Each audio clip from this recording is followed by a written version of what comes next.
तो चलिए आज बात करते हैं एक ऐसी कंपनी की जो भारत की आज़ादी के साथ ही जन्मी और आज पूरी दुनिया में अपना लोहा मनवा चुकी है। जी हाँ, हम बात कर रहे हैं महिंद्रा की। आइए इसके शानदार सफर पर एक नज़र डालते हैं। अब सवाल ये उठता है कि एक छोटा सा स्टील का कारोबार करने वाला आखिर एक पूरे देश को बनाने में कैसे मदद कर सकता है। जानते हैं, ये सवाल सिर्फ एक कंपनी का नहीं है, बल्कि ये उस नए नए आज़ाद हुए देश की उम्मीदों की कहानी है। जरा सोचिए वो दौर कैसा रहा होगा। साल था 1945।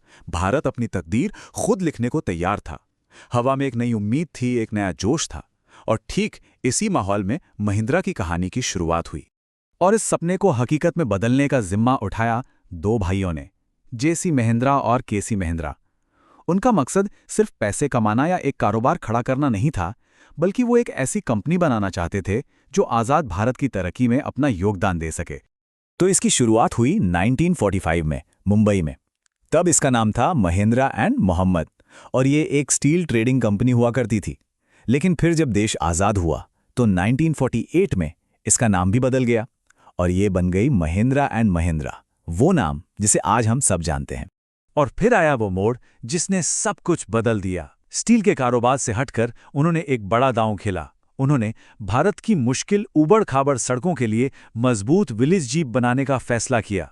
और सच कहूं तो यही वो फैसला था जिसने कंपनी की किस्मत ही बदल दी। बस इसी एक फैसले ने महिंद्रा को सिर्फ एक कंपनी नहीं रहने दिया, वो भारत की तरक्की का एक जरूरी हिस्सा बन गई। उनकी गाड़ियां और मशीनें जल्द ही देश के विकास के लिए एक जरूरी औजार बन गई। मतलब वो जो जीप थी ना, वो सिर्फ एक गाड़ी नहीं थी, वो खेतों में किसानों के लिए और सरहदों पर हमारे सैनिकों के लिए ताकत और भरोसे का दूसरा नाम बन गई। इसने सही मायनों में भारत को एक कोने से दूसरे कोने तक जोड़ा। फिर 1960 के दशक में महिंद्रा ने एक और बड़ा कदम उठाया। उन्होंने ट्रैक्टर बनाने शुरू किए, जिसने भारत की खेती किसानी में जैसे क्रांति ही ला दी। 80 का दशक आते आते तो महिंद्रा मतलब मजबूत एसयूवीज, ये घर घर की बात हो गई।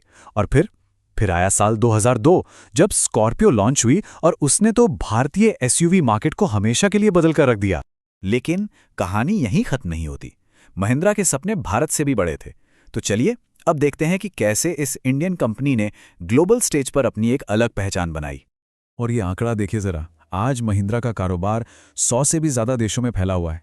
ये वाकई में हैरान करने वाला है और दिखाता है कि उनका विजन कितना बड़ा था। तो सवाल है, ये हुआ कैसे? उन्होंने दुनिया भर में बहुत स्मार्ट मूव्स लिए। जैसे कोरिया की बड़ी कंपनी सैंगयोंग को अपने साथ मिलाया, यूरोप में प्यूजो मोटरसाइकिल्स को एक्वायर किया और तो और अमेरिका के मुश्किल ट्रैक्टर मार्केट में भी अपनी जबरदस्त जगह बना ली। तो जिस कंपनी ने मजबूत जीपों से अपना सफर शुरू किया था, आज वो भविष्य की टेक्नोलॉजी यानी ईवीज पर काम कर रही है।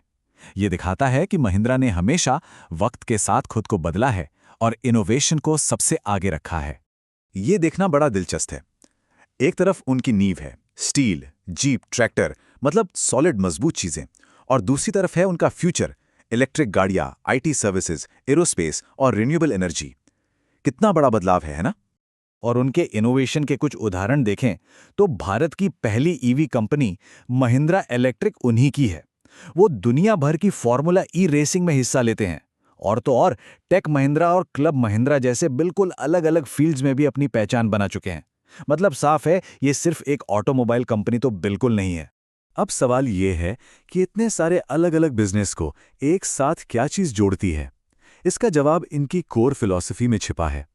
आज की तारीख में महिंद्रा ग्रुप में दुनिया भर में 2.5 लाख से भी ज्यादा लोग काम करते हैं। अब इतने बड़े परिवार को एक साथ एक ही दिशा में आगे बढ़ाने के लिए एक बहुत मजबूत मकसद चाहिए होता है। और वो मकसद है राइज, जिसका मतलब है ऊपर उठना। लेकिन अकेले नहीं, बल्कि समाज के साथ मिलकर एक पॉजिटिव बदलाव लाना और लोगों को आगे बढ़ने में मदद करना। यही सोच इनके हर काम के पीछे की असली ताकत है।